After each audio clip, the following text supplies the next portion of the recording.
Hello and welcome back to Next Toppers commerce. मेरा नाम है रोहित और आज जो मैं तुम्हें चीजें बताने वाला हूं, पहले तो टॉपिक ही जो तुम देख के आए हो, जिस थंबनेल पे क्लिक किया है, वो क्या है? Time saving tricks. अकाउंट्स के एग्जाम में जो सबसे ज्यादा इंपॉर्टेंट रहता है वो है टाइम। सब आएगा, सारी चीजें आती रहेंगी पेपर में, लेकिन टाइम ही नहीं बचेगा चीजों को करने का। तो आज जो मैं बता रहा हूं ये बहुत ही ज्यादा इंपॉर्टेंट है तुम्हारे लिए। क्या चीजें ऐसी फॉलो करनी है जिसकी वजह से हमारा टाइम बचेगा। बेटा अगर कहीं 5 सेकंड भी बच रहे हैं ना, तो तुझे नहीं पता कि कितने ज्यादा इंपॉर्टेंट है वो। और अगर तुमने सैंपल पेपर सॉल्व किया है, अभी तक बहुत ज्यादा प्रैक्टिस कर चुके हो, तो तुम्हें पता है कि एक पेपर को 2.5 घंटे में किया जा सकता है, उसमें कोई बड़ी बात नहीं है। आज जो मैं ट्रिक्स बता रहा हूं उसमें तुमको मैं ये गारंटी देता हूं कि तुम्हारा एग्जाम जो है ना वो टाइम से पहले हो जाएगा और 10-15 मिनट का आराम से टाइम मिल जाएगा कि पूरे पेपर को चेक भी कर लो। अकाउंट्स बहुत स्कोरिंग है भाई, 80 मार्क्स का पेपर है, 80 में से 80 आ सकते हैं। तो अभी जो भी चीजें बता रहा हूं, पेन कॉपी उठा के बैठ जाना और लिखते चले जाना। इन चीजों में गलती नहीं करना, करनी ही नहीं है, ठीक है? सुनो, सबसे पहली चीज, सबसे पहले अपने पास आते हैं एमसीक्यूज। तो सबसे पहले how to solve these MCQs quickly. अब देखो, स्कूल में अभी तक तुमने एग्जाम्स दिए हैं, बहुत सारे टीचर्स ये बताते हैं कि जब आपके पास कोई आंसर आ गया, पहले तो मैं डायरेक्टली बता रहा हूं कि आंसर आ गया समझो। तुम्हें पता है कि क्वेश्चन नंबर फर्स्ट का जो आंसर है दैट इज ए। जैसे मैं इसमें लिख देता हूं सेल ऑफ एसेट, ये ऑप्शन तुम्हारा आंसर तुम्हें दिख रहा है। अब स्कूल में हर टीचर बोलता है कि आपको ये भी लिखना है, ये भी लिखना है। मैं तुझे क्लियरली बता रहा हूं कि यहां पर अगर तुमने ये सब नहीं लिखा और सिर्फ ए लिखा कैपिटल लेटर्स में, यानी 1 का आंसर ए, 2 का आंसर बी, 3 का आंसर सी। भाई अगर तूने इतना लिखा और कैपिटल लेटर्स में A B C clearly visible है, तो तुम्हें तुम्हारा 1 मार्क्स भी नहीं कटेगा, 1 मार्क्स भी नहीं कटेगा। और ये मैं कौन होता हूं बताने वाला? तो भाई 3 साल बोर्ड की कॉपीज चेक करी है, पूरा का पूरा मैं बहुत सारे वीडियोस में बता चुका हूं कि कैसे उसमें चेकिंग होती है। एनीवे, जो मैं अभी बता रहा हूं वो इंपॉर्टेंट है, मैं ज्यादा तेरा टाइम नहीं लेना चाहता क्योंकि परसों ही एग्जाम है। ए बी सी क्लियरली दिखने चाहिए, कोई भी होशियारी मत करना एग्जाम में। मैं तुम्हें बताता हूं मार्क्स कहां कटते हैं, मतलब मैंने वो कॉपीज देखी है, लिटरली ये लिखा हुआ होगा वहां पर ए कैसा लिखेगा बच्चा? ऐसा, ठीक है? और ये ए ऐसा बनाया है ना? अब इसमें धीरे से एक छोटी सी लाइन यहां पे भी खिंची हुई है। अब मैं इसको क्या समझू, ए या बी? दोनों ही दिख रहे हैं। अब ए भी होगा आंसर तो भी ठीक है, बी होगा तो भी ठीक है। ऐसे में एग्जाम में तुम्हें मिलता है 0। मेरे भाई थोड़ी सी भी होशियारी मत करना, मैं तुम्हें बता रहा हूं यहां पर। अगर आपको कोई चीज आती है, बिल्कुल परफेक्ट आंसर्स लिखने, कैपिटल लेटर्स। कौन से लेटर? कैपिटल लेटर में आपको इसके आंसर लिखने। ये पहली चीज थी एमसीक्यू के लिए, ठीक है? याद रखना इस चीज को और गलती मत करना। दूसरा एलिमिनेशन मेथड। एलिमिनेशन क्या होता है भाई? एलिमिनेशन मेथड का मतलब क्या बता रहा हूं, देख एग्जाम में, बोर्ड एग्जाम है, तो हो सकता है कि यहां पर तुम्हारे पास जो आंसर्स, तुम्हारे कोई आंसर आ रहे हैं, तो हो सकता है यहां पर ए बी सी और डी में से हो सकता है तुम्हें लग रहा हो कि बी और सी दोनों ही सही है। इन दैट केस यहां पर तुम्हें क्या करना है? सबसे पहले तो जब क्वेश्चन तुम पढ़ रहे हो, ये है एलिमिनेशन। इनको तो मैंने एलिमिनेट कर दिया। अब मेरे भाई थोड़ा लॉजिकली सोच, अगर इन दोनों को मैंने एलिमिनेट कर दिया है ना, तो मेरे पास 50-50% चांस है क्वेश्चन को सही करने के। अब इसके बाद जो सबसे ज्यादा करीब तुझे लगता है, ये क्वेश्चन उसकी मैं बात कर रहा हूं जो तुझे एमसीक्यू आता ही नहीं है। मोस्टली एमसीक्यूज एग्जाम में ऐसे नहीं होंगे जो नहीं आते। कल मैं वीडियो वो लाऊंगा जिसमें तुम्हें बता दूंगा कि सारी, पहले तो एमसीक्यूज 50 मैंने करवा दिए। अरे मैं तुम्हें बोल रहा हूं उस 50 में से अगर 5, 6, 7, 8 एमसीक्यूज नहीं फंसे तो तू बोलना भाई मेरे को, फिर है ना? वो एमसीक्यू सबसे पहले तो कर लो। जो टॉपिक्स है वहां पे आएंगे तो उन्हीं टॉपिक से एमसीक्यूज। फिर भी अगर कोई नया चीज आ गई, तुम्हें समझ में नहीं आ रहा है, तो यूज एलिमिनेशन मेथड। इन दोनों ऑप्शन में से सबसे सही जो लग रहा है उस पर आप मार्क करोगे। और एग्जाम कॉपी में अगेन सिर्फ क्वेश्चन लिखूंगा मैं, पूरा का पूरा ऑप्शन लिखने में मेरे भाई कम से कम 10 से 12 सेकंड जाते हैं। और अगर हर कहीं तूने 10-12 सेकंड किए, हर कहीं 10-12 सेकंड किए, तो 12 सेकंड और कितने, करीबन 20 क्वेश्चंस हैं। कितना होता है भाई ये? 240, 4 मिनट तो यहां चले गए। 4 मिनट भाई, 4 मिनट बहुत होते हैं, बहुत होते हैं, ठीक है? तो ये फालतू बना मत करना, सिर्फ ये चीजें लिखना इनफ है। दूसरी चीज, use your elimination method. Elimination method के अलावा कुछ मत करना। तीसरी चीज, अब यहां पर बच्चे बहुत ज्यादा, मैं तुम्हें बता रहा हूं, मैंने देखी है ये कॉपीज, उस हिसाब से मैं बता रहा हूं आपको। क्वेश्चन नंबर 1 एमसीक्यू का, यहां पे पूरी वर्किंग करी हुई है, बकायदा प्रॉपर यहां पर वर्किंग नोट बता के बच्चा मेहनत कर रहा है पूरी की पूरी कॉपी पे। और उसके बाद उसका आंसर आ रहा है जो वो यहां पर ABCD जो भी लिख रहा है। इसकी जरूरत ही नहीं है यहां पर भाई, वर्किंग नोट की जरूरत ही नहीं है एमसीक्यू में। एमसीक्यू में सिर्फ और सिर्फ तुम्हें एस्टिमेट्स पे काम करना है, यानी अप्रोक्स नंबर्स पे काम करना है। अप्रोक्स नंबर्स मतलब जैसे एक बार आपका क्वेश्चन आया, समझो इंटरेस्ट कैलकुलेशन का। अब तुझे ऑप्शन में अगर ऑप्शन में क्लियरली दिख रहा है A, B, C और D, यहां पे दिख रहा है तुझे 121.5, यहां पे तुझे दिख रहा है 32.67। अरे अगर ऐसे ऑप्शंस दिख रहे हैं तो तेरे को क्यों कैलकुलेट करना है? 121 के बाद पॉइंट लगा के देख रहा है तू कि सही है कि नहीं, क्यों करना है? टाइम वेस्ट होगा वहां पे बहुत ज्यादा, वो सब नहीं करना है। अप्रॉक्स नंबर्स, अगर तेरा आंसर नियरली 120 पॉइंट समथिंग भी आ रहा है, mark this option and go forward. ठीक है, वहां पे बिल्कुल एग्जैक्ट कैलकुलेशन इसकी तो जरूरत ही नहीं है। वहां पर मैंने देखा एमसीक्यूज में बच्चे पहले ABCD और पूरी कॉपी भरी हुई है वहां पे नोट्स के साथ। अरे वर्किंग नोट वहां चाहिए ही नहीं, वहां पे सिर्फ और सिर्फ इस पेज पे क्या चाहिए, ये चाहिए बस। आधे में तुम्हारी एक कॉपी है तुम्हारे पास, फॉर एग्जाम्पल ये मान लो तुम्हारी ये बोर्ड की कॉपी है, ठीक है, ये बोर्ड की कॉपी है, यहां पे तुम एमसीक्यू कर रहे हो, ठीक है। क्वेश्चन नंबर 1 ये एमसीक्यू किया, 1 2 3 4, यहां पे तुम ABCD लिखते जाओ, ठीक है। ये तुम्हारा हो गया रफ वर्क, आधे में तुमने कर दिया रफ वर्क, खत्म हो गई ना बात, आराम से सारी चीजें हो जाएंगी। यहां करो रफ वर्क और यहां पे लिखो एमसीक्यूज, ठीक है। ये सबसे पहली बात थी जो एमसीक्यू से रिलेटेड है। मैंने देखा है बच्चे आराम से वेस्ट करते हैं टाइम वहां पे। भाई मेरे 25 मिनट में ये चीजें हो जानी चाहिए खत्म, ठीक है। आगे और बताऊंगा कि नहीं बन रहा तो क्या। एमसीक्यूज के लिए जो बेसिक बताना था I have already told you, ये वाली चीजें आई होप तुम्हें समझ में आ गई हैं, ठीक है। लास्ट चीज एमसीक्यू के लिए, तेरे पास 20 एमसीक्यू हैं, या आगे अगर मैं देख लूं तो 16 एमसीक्यू हैं, तो 16 एमसीक्यू में से जरूरी नहीं कि सारे 16 तुम्हें बन रहे हो सकता है एक आध दो एमसीक्यू कहीं पे नहीं बन रहा, उसको रिव्यू के लिए छोड़ देना, मार्क फॉर रिव्यू, उसको एक गोला मार के छोड़ देना, टाइम वेस्ट मत करना। 1 मिनट से ज्यादा किसी भी एमसीक्यू में टाइम वेस्ट मत करना। ये था बेसिक मेरा एमसीक्यू के लिए जो मुझे तुम्हें बताना था, याद रखना ये सारी पॉइंट्स। आगे बढ़ते हैं, मतलब मैंने क्या क्या बताया, पहले तो आपको ऐसे लिखना है, वर्किंग नोट्स पे टाइम वेस्ट नहीं करना, आधे पेज में रफ वर्क, आधे पेज में वो चीज, इसके बाद एस्टिमेटेड वैल्यूज पे काम करना है, और लास्ट मैंने बताया जो नहीं आ रहा है उसको मार्क फॉर रिव्यू करके छोड़ दो, आगे बढ़ जाओ, ठीक है। आगे बढ़ते हैं अपन, इसके बाद आते हैं अपने 3 मार्क के questions, presentation of 3 4 6 marks questions. अब देखो 6 मार्क्स क्वेश्चन में तुझे क्या लगता है सबसे ज्यादा टाइम कहां लगता है? मैं तुझे बताता हूं, सबसे ज्यादा टाइम लगता है तुम्हारे फॉर्मेट को बनाने में।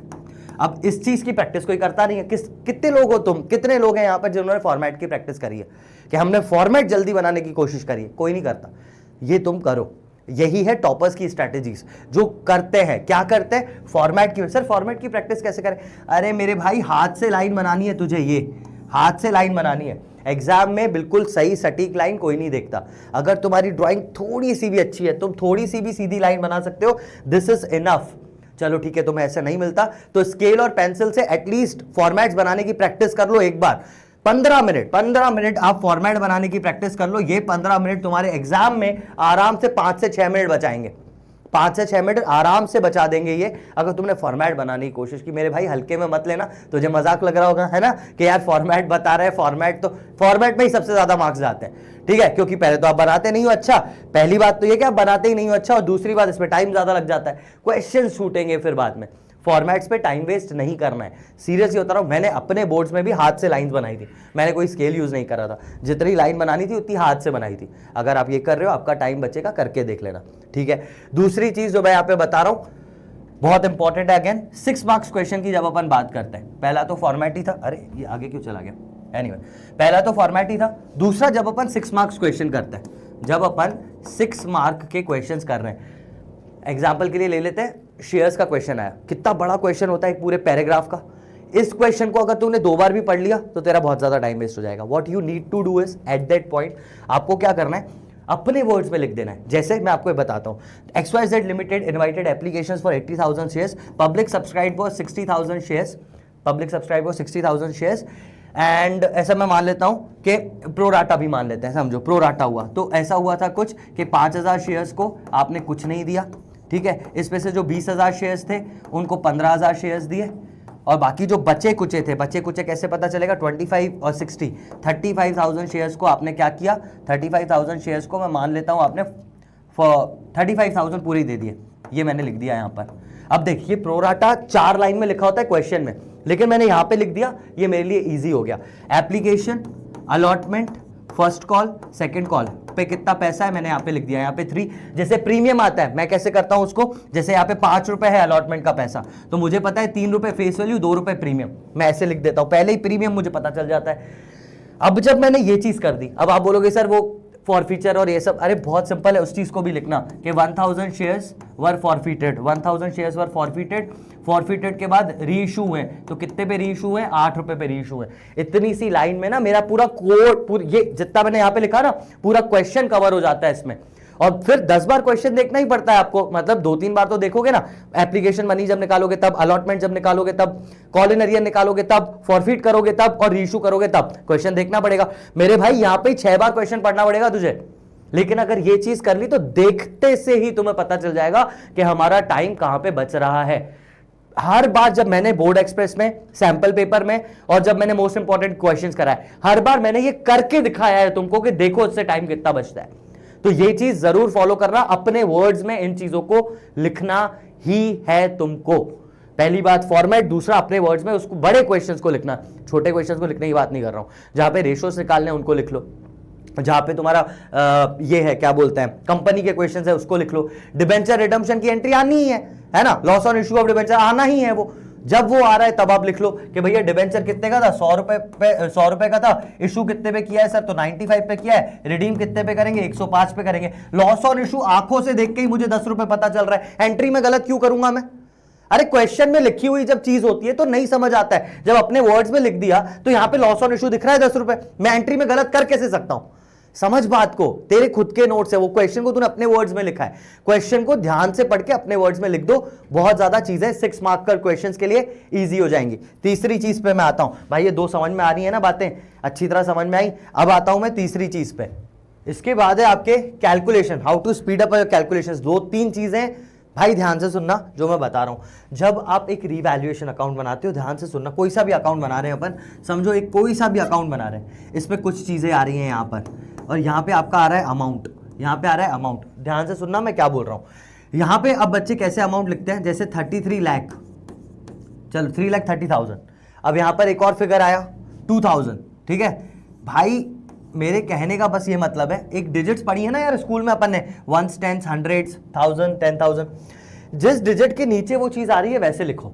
मैं तेको बता रहा हूं कैलकुलेशन कितना इजी हो जाएगा, मैं 2 तरीके से करके बताता हूं। देखो ये यहां पे मैं लिख रहा हूं 33,000, यहां पे मैं लिखता हूं 2000, यहां पे मैं लिखता हूं 19800, ठीक है, यहां पर भी लिखता हूं मैं 19800, ठीक है, और मैं लिख देता हूं 13567, ठीक है, 13567 ठीक है, यहाँ पे मैं लिखता हूँ 13567, ये मैंने लिख दिया यहाँ पर। अब अगर मैं इसको कैलकुलेट करने जाऊंगा तो मेरे दिमाग में कैसे चल रही है ये डिजिट्स, ऐसे मैं 100% कोई ना कोई गलती करूंगा। जब मैंने डिजिट एक दूसरे के नीचे लिख दी, मैं कितना भी बड़ा कैलकुलेशन करूं भाई, कितना भी बड़ा कैलकुलेशन करूं यहाँ पर, ठीक है, यहां पर कैलकुलेशन बहुत ही ज्यादा इजी हो जाएगा। क्यों? क्योंकि एक दूसरे के नीचे मैंने डिजिट्स लिखे हैं। अब ये करने में आपका कोई टाइम नहीं जाता है, लिख तो आप वहां पे भी रहे हो, लिख तो आप यहां पे भी रहे हो, लेकिन यहां से कैलकुलेशन बहुत फास्ट हो जाएगा। देख ले 0000, ठीक है, यहां पर है 7 6 8, 6 और 8 14, 14 और 7 21, 2 पर 2 8 10 16, 16 और 6 और 16 और 6 22, 2 पर 2 3 4, 4 और 9 13, 13 और 5 13 और 5 17, 18, 18 और 5 18 और 5 23, 18 और 5 23, 2 पर 3 4 5 6 7 8 9 10 1 3 1 4 5।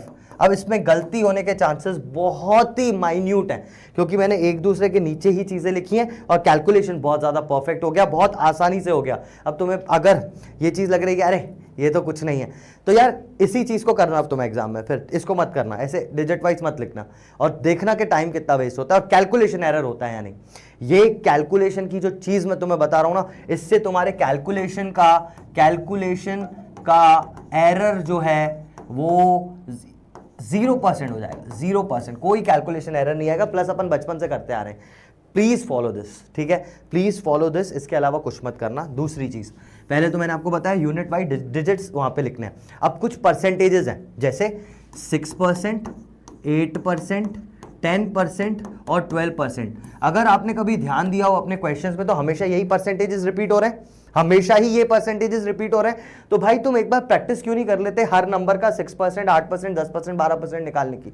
और अभी तक अगर इसकी प्रैक्टिस नहीं करी है तो 15 मिनट लेना, कुछ नंबर्स उठा लेना, कुछ नंबर्स, चलो मैं ही दे देता हूं यार तुम्हें 20,000, 25,000, क्योंकि हमेशा बहुत इजी नंबर्स होते हैं यार। 19,000, 1 लाख, ठीक है, 1,50,000, 2 लाख, 2,50,000, ऐसे वाले नंबर्स, ठीक है। इनका 6, 8, 10, 12% निकाल लो, ठीक है। कठिन नंबर्स बोल ही नहीं रहा हूं मैं, ऐसे वाले नंबर्स बोल ही नहीं रहा हूं आपको ऐसे 1983 ऐसे नंबर का 12% निकालो, नहीं।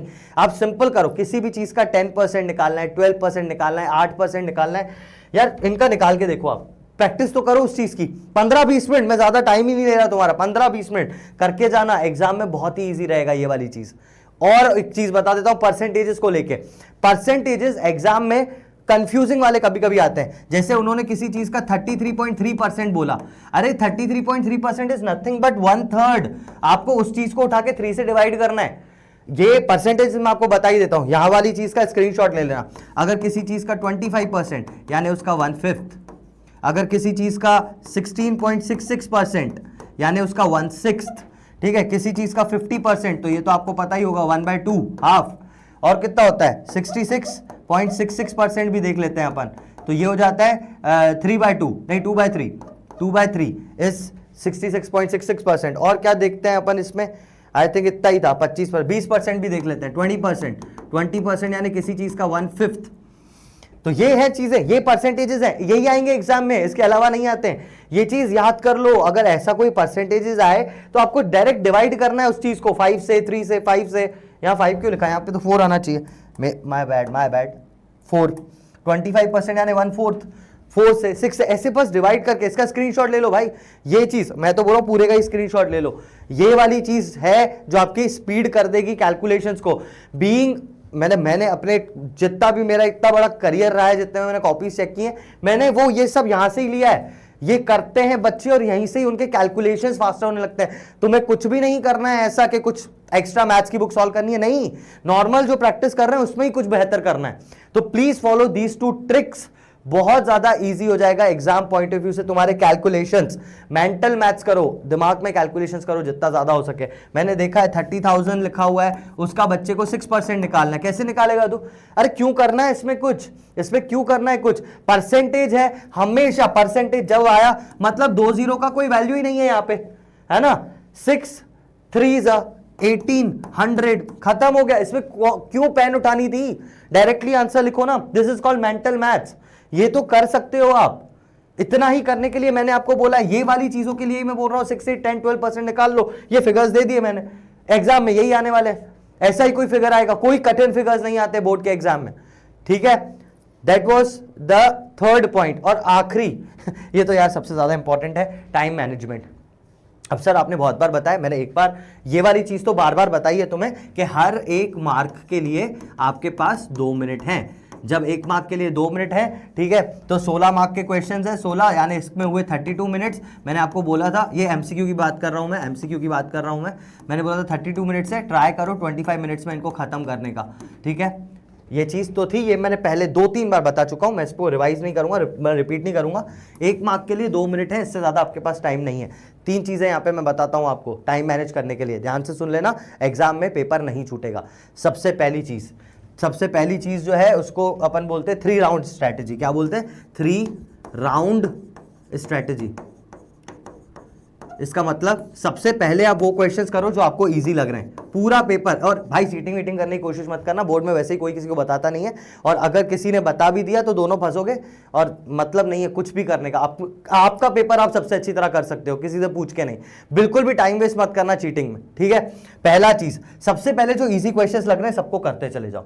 जो क्वेश्चन नहीं आ रहा है ना छोड़ दे, टेंशन मत ले, आखिरी में बन जाता है, आखिरी में बन जाएगा, उसको छोड़ दे। सेकंड राउंड में जिन जिन क्वेश्चंस को आपने मार्क किया था, छोड़ा था, उनको करो, यानी मॉडरेट क्वेश्चंस को करो। अब जब मॉडरेट पे तुम आओगे ना, तब तुम्हें एक आध क्वेश्चन, मुश्किल से 34 में से 1 या 2 क्वेश्चन ऐसा होगा जो नहीं बन रहा होगा, बन ही नहीं रहा। और आखिरी में जब आप इजी मॉडरेट के थ्रू जा चुके हो ना, तो टाइम भी आपने कम लगाया होगा, क्योंकि किसी क्वेश्चन पे टाइम वेस्ट किया ही नहीं होगा। मैं टाइम वेस्ट वाले पॉइंट पे आता हूं पहले तो ये पहला राउंड इजी क्वेश्चंस, दूसरा मॉडरेट, एंड देन जो हार्ड क्वेश्चंस हैं जो आपसे नहीं बन रहे हैं, जिनमें ज्यादा प्रैक्टिस की जरूरत है, फिर आप उस पे आखिरी में जाओ। नहीं भी बना तो वैसे भी नहीं बन रहा था, लेकिन बन गया तो मार्क्स मिल जाएंगे, लेकिन यहां वाले मार्क्स नहीं कटेंगे, टाइमली ये चीजें हो जाएंगी। दूसरी चीज, दूसरी most important point, don't waste more than 2 minutes on any question। अगर कोई क्वेश्चन में मैं फंस गया, मुझे समझ में नहीं आ रहा है, तो मुझे उस पर कितना टाइम रुकना चाहिए अपनी कैलकुलेशन को सही करने के लिए, या फिर और कोई तरीका ढूंढने के लिए, क्वेश्चन गलत तो नहीं कर दिया। सिर्फ 2 मिनट, इससे ज्यादा एग्जाम में आपके पास टाइम ही नहीं है।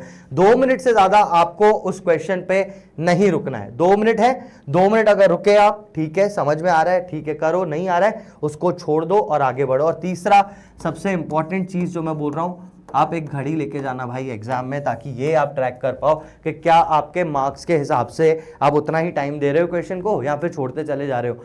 ज्यादा टाइम देके एक क्वेश्चन का सही आंसर लाने का कोई मतलब नहीं है, क्योंकि उसकी वजह से कुछ और छूट रहा है जो उससे बड़ा है। समझे बात को? तो यहां पर ये चीज याद रखना, बस इतनी सी चीजें हैं टाइम मैनेज करने के लिए। मैं तुझे बता रहा हूं कि एक ये वाली चीज अगर तूने फॉलो कर दी और दूसरी ये, तो तेरा पेपर वैसे भी नहीं छूटना है, वैसे भी नहीं छूटना है। घड़ी लेके जाओ, देखते जाओ कि कितना। अब ऐसा नहीं कि हर एक मिनट को देख रहे हो, हर एक मिनट को नहीं देखना है मेरे भाई।